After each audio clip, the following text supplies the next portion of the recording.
When hiding becomes heavier than honesty, love demands courage. I never imagined that a single whispered confession in the dark could change everything.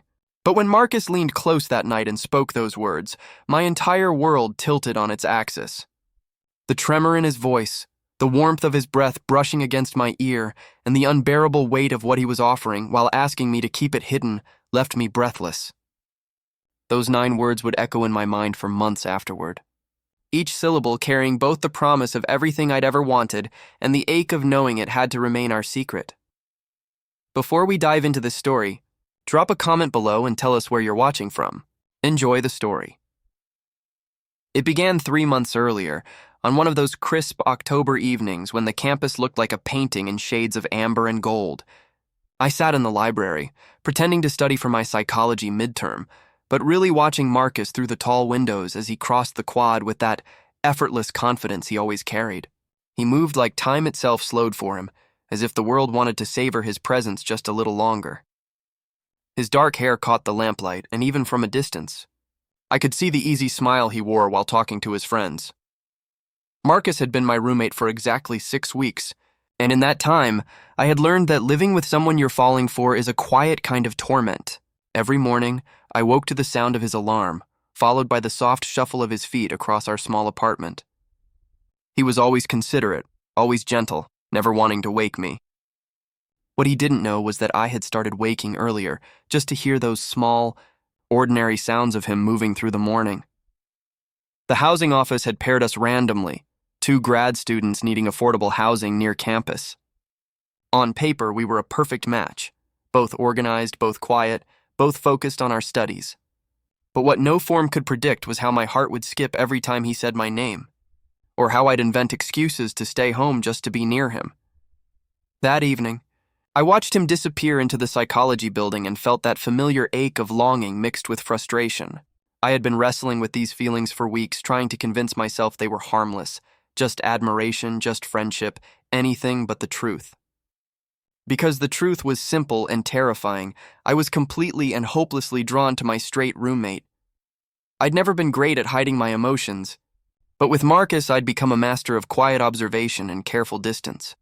I memorized his schedule, not to avoid him, but to make sure our paths crossed naturally. I noticed he drank his coffee black in the morning, but added cream in the afternoon.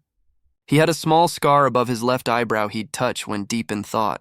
His laugh, honest and unguarded, tightened my chest every single time. Marcus wasn't just handsome. He was kind. The kind of person who remembered small things like the tea I mentioned once and would surprise me with it the next day. He'd leave notes on the fridge before my big presentations. "You've got this, Daniel." Simple words, but they'd light up my entire day. He made people feel seen. He made me feel seen, but Marcus was also unmistakably straight. He talked about his ex, Sarah, with a soft kind of nostalgia that still carried warmth. He mentioned girls he found attractive with casual ease, the kind that told me he'd never even questioned himself. There were no lingering glances, no loaded silences, no signs that he saw me as anything more than a friend. Or so I thought. The shift began one Thursday night in late October. I'd been buried in my thesis, surrounded by books and papers on attachment theory, ironically studying human connection while aching for one I couldn't have. It was well past midnight when Marcus appeared, his hair messy from sleep, wearing an old t-shirt and pajama pants. "Still up?" he asked softly. "Daniel, you're going to burn yourself out." I looked up, meeting his concerned gaze. The way he looked at me, like I mattered, made it hard to breathe. "Just finishing up," I said. "Big day tomorrow," he murmured, stepping closer to my desk. He stood there for a moment, glancing at my scattered notes. "You know, you don't have to do all this alone. If you ever need to talk or just someone to listen, I'm here." Something in his tone made me look up again. Under the dim light, his face looked different, unguarded, almost vulnerable. "Thanks," I said quietly. "That means a lot," he reached out, resting a hand on my shoulder. It was a simple, friendly gesture, but his touch lingered just a moment too long. When he pulled away, I swore I saw something flicker in his expression. "Get some sleep," he said gently. "Okay." His voice had a warmth to it I hadn't heard before. I watched him disappear into his room, and I sat there long after, replaying every second, wondering if I'd imagined it. Over the next few days, something shifted. Marcus started spending more time near me, lingering in the kitchen, starting conversations that didn't need to happen. He asked about my day, really listened like I was the only person that mattered. When I mentioned being stressed about a presentation, he offered to let me practice in front of him. "I know I'm not in your field," he said, "but sometimes explaining things to someone outside it helps." So I did. I stood in our small living room, talking about attachment styles while he sat on the couch, eyes on me, completely focused. When I finished, he stayed quiet for a moment before saying, "You know what stands out to me? The way you talk about trust. How people learn to let others see who they really are. It's like you understand what it's like to be scared of that." My heart skipped. "I guess we all have parts of ourselves we're afraid to show," I said. "Yeah," he whispered. "We do." That night I couldn't sleep.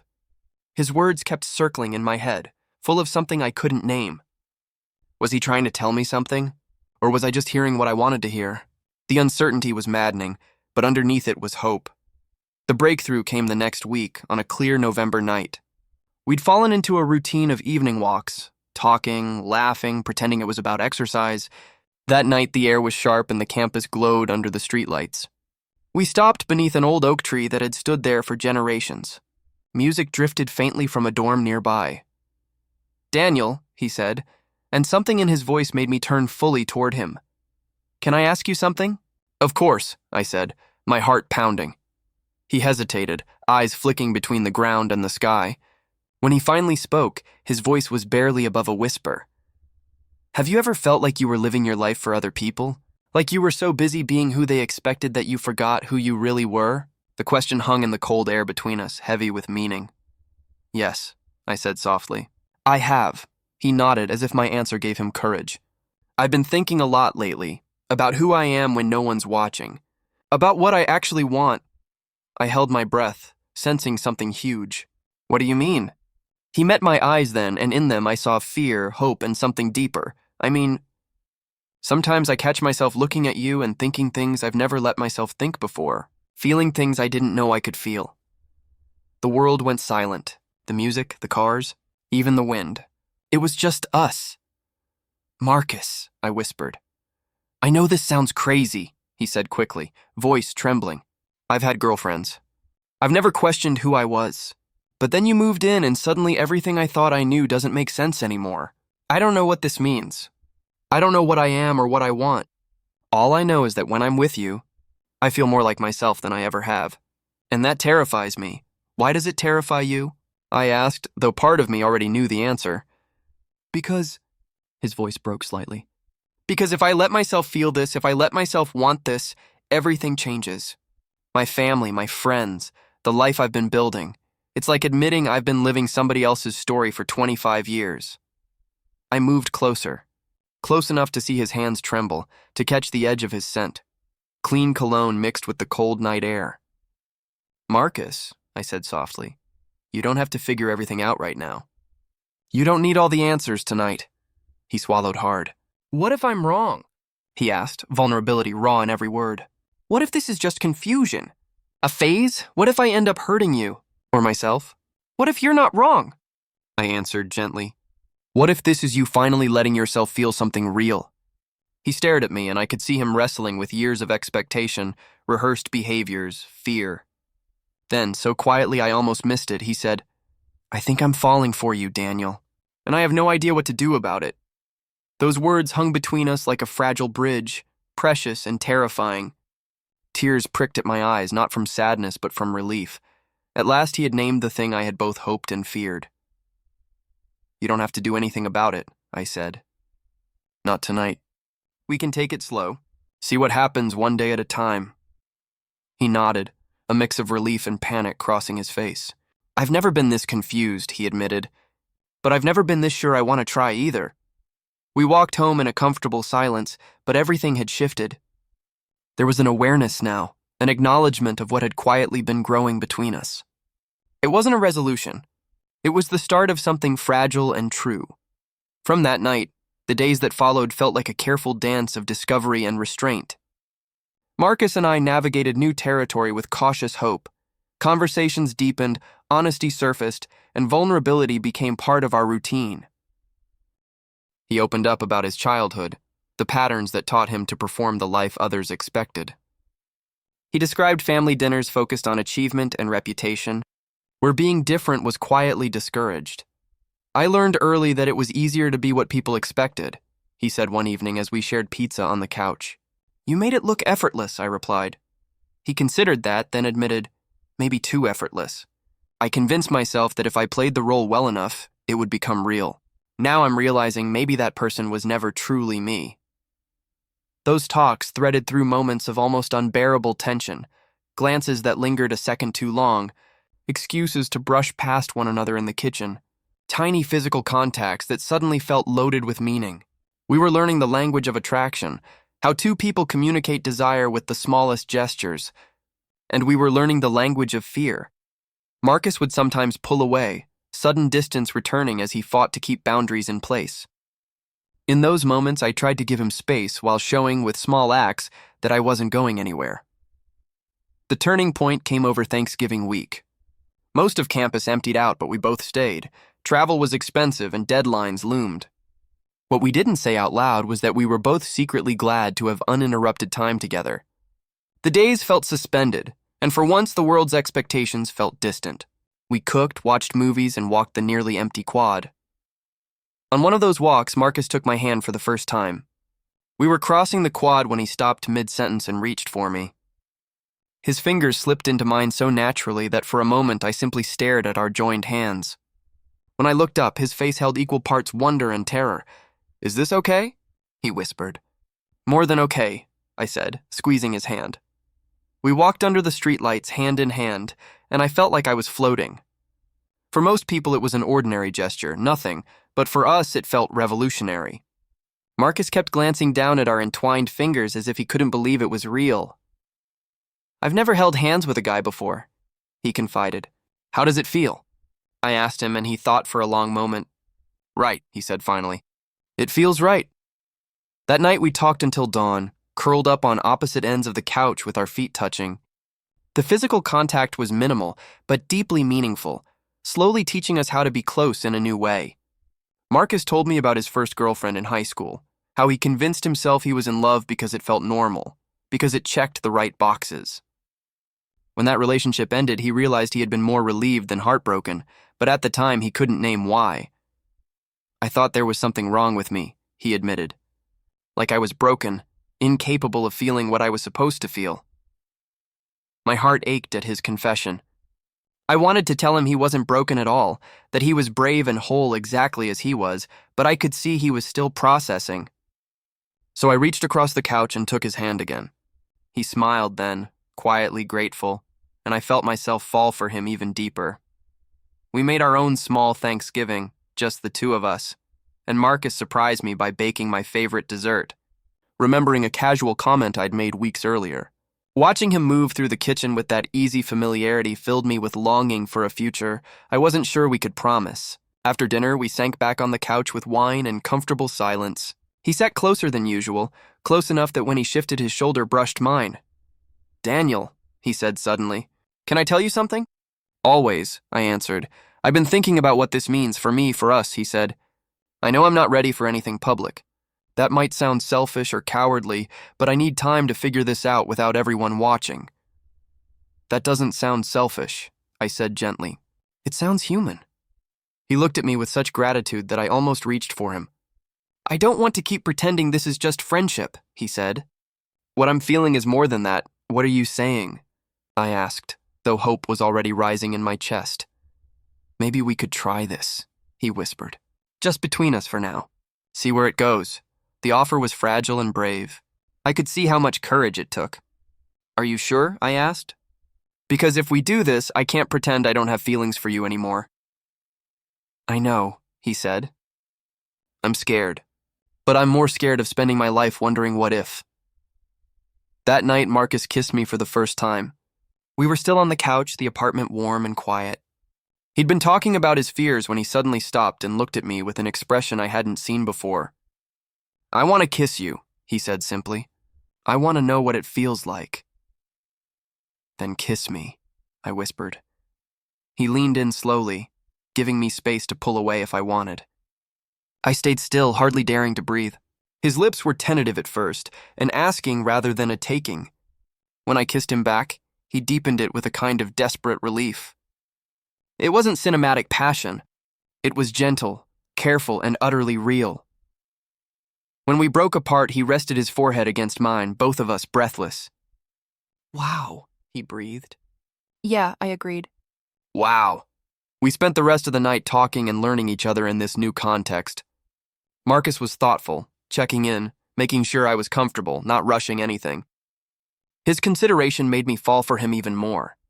That night, we slept in our separate rooms, but everything had changed. We had crossed a line that couldn't be uncrossed.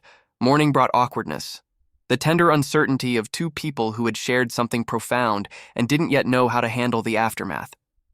Marcus was in the kitchen when I came out, making coffee with the kind of concentration that said he was avoiding his thoughts. "Good morning," I said. "Morning," he replied, eyes downcast. "Coffee?" We moved around the apartment with exaggerated politeness, both hyper-aware of the space between us and the night that had shifted everything. Later that afternoon, as we sat reading on the couch, Marcus closed his book and looked at me.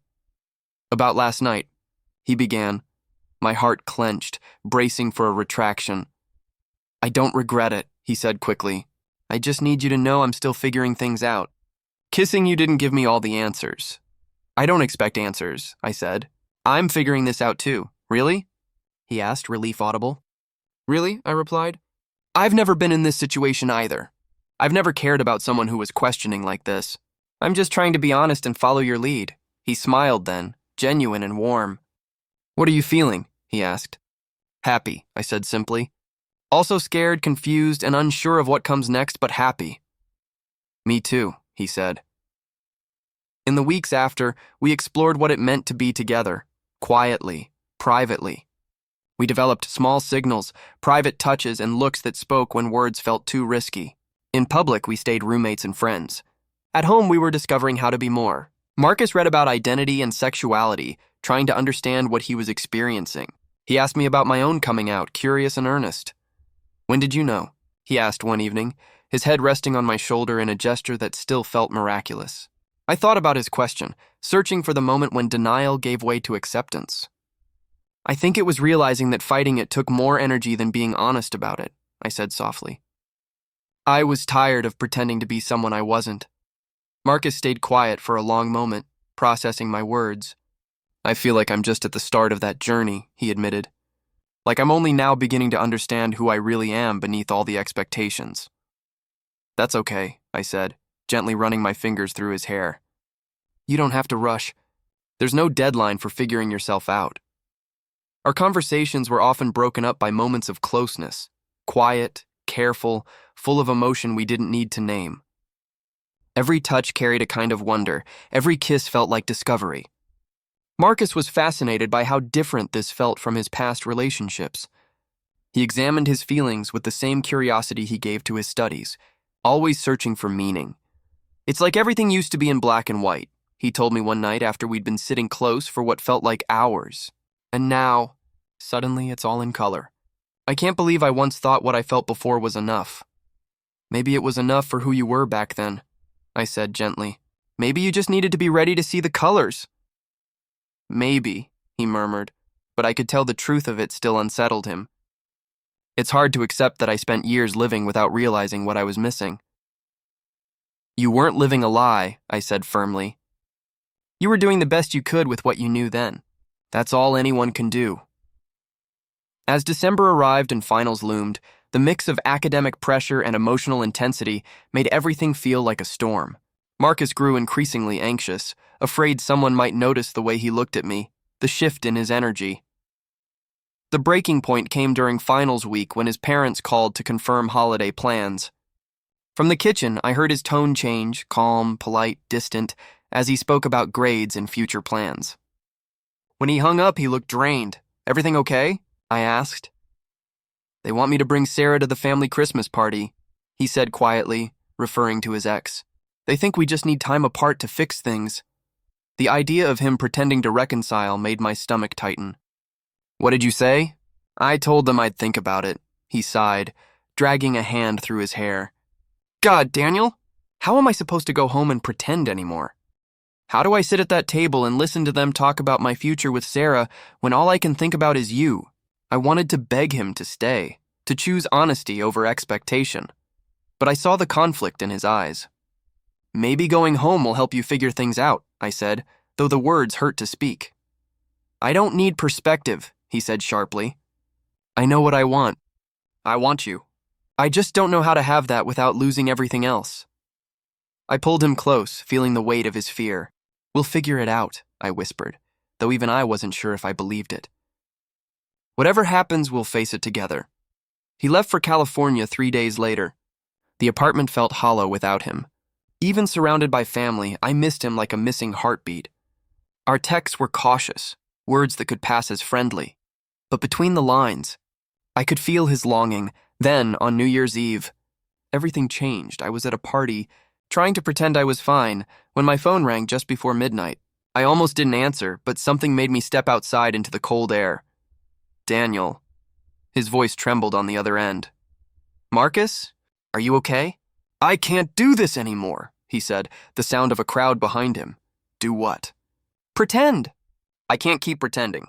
I've spent 2 weeks being the person my family wants me to be, and I'm miserable. I miss you. I miss talking to you. I miss feeling like myself, Marcus. I breathed, relief and emotion colliding in my chest. I know this is crazy, he said quickly, his words tumbling out.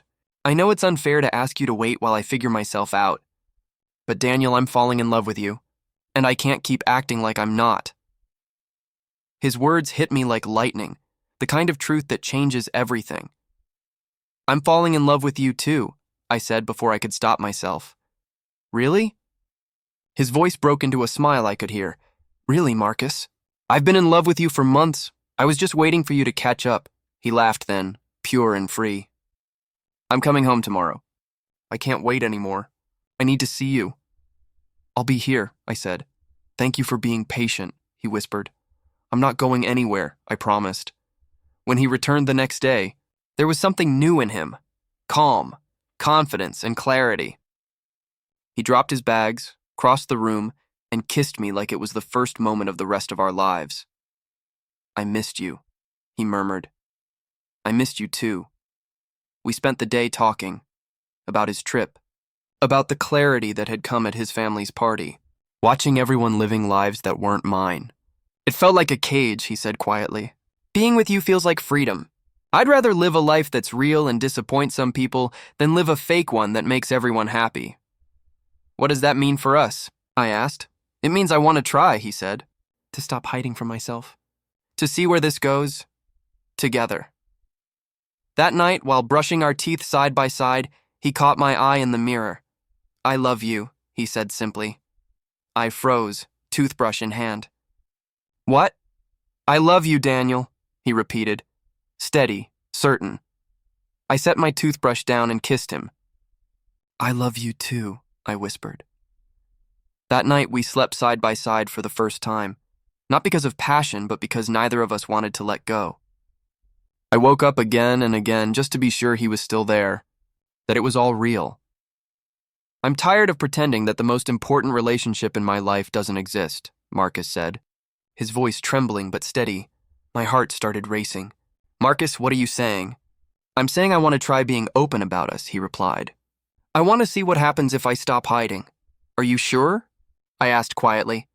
Because once you do this, you can't take it back. People will know. I know, he said. And I'm terrified. But I'm more scared of losing you because I was too afraid to fight for us. The next few weeks were a whirlwind. Careful conversations, cautious steps toward truth. Marcus started by telling his closest friend from grad school. That talk went better than he ever expected. Encouraged by the warmth he received, he began opening up to others, each conversation building his courage for the next. The hardest talk was with his parents. Marcus agonized over it for days, rehearsing what to say until he was on the edge of panic. When he finally made the call, I sat beside him on the couch, holding his free hand as he found the words. Mom, Dad, he began, his voice shaking slightly. I need to tell you something important about my life. I couldn't hear their responses. but I watched his face shift through fear, relief, disappointment, and hope as he explained our relationship and his growing understanding of himself. When he hung up, he looked emotionally drained but somehow lighter. "How did they take it?" I asked. "Better than I expected," he said softly. "Worse than I hoped. They're confused and disappointed, but they said they love me and want to understand. It's a start." From that moment on, everything changed. Suddenly, we could walk across campus hand in hand. We could go out for dinner without worrying about who might see. We could introduce each other as boyfriends, exist in the world as we really were. It wasn't easy. Some people reacted poorly. Some relationships grew strained or quietly ended. Marcus struggled with how people now looked at him, the loss of a public image he'd worked hard to build. But for every person who pulled away, someone else stepped forward with kindness, with acceptance. The change in him was astonishing. The constant tension that had defined him for months started to fade, replaced by a calm, grounded confidence I'd never seen before. One evening, as we sat together on the couch, he said quietly, "I feel like I can finally breathe." I didn't realize how much energy I was wasting on hiding until I stopped doing it. As graduation approached, Marcus made another decision that surprised everyone, including himself. He turned down a prestigious PhD offer across the country and instead accepted a position at a local research institute, one that would let him stay near me while I finished my own degree. "Are you sure?" I asked. "I don't want you to give up your dreams for me." "I'm not giving them up," he said with a quiet smile. "I'm choosing different ones, better ones. Dreams that include you." The night before graduation, we lay in bed talking about the future when Marcus suddenly said, "Do you remember that night in October when I told you I was falling for you?" "Of course," I said. "I was so scared that night," he admitted. Scared of what it meant. Scared of what people would think. Scared of everything I thought I knew about myself. And now I'm scared of different things. "Like what?" I asked. "I'm scared of not being good enough for you. Of not living up to the love you've given me. Of wasting the second chance I've been given. The chance to live honestly." "Those are better fears," I said gently. "Yeah," he agreed with a small smile. "They are." In the quiet darkness of our shared room, Marcus turned toward me. His voice was soft, certain. "You can have me," he whispered. "All of me." And for the first time, those words didn't sound like surrender. They sounded like freedom.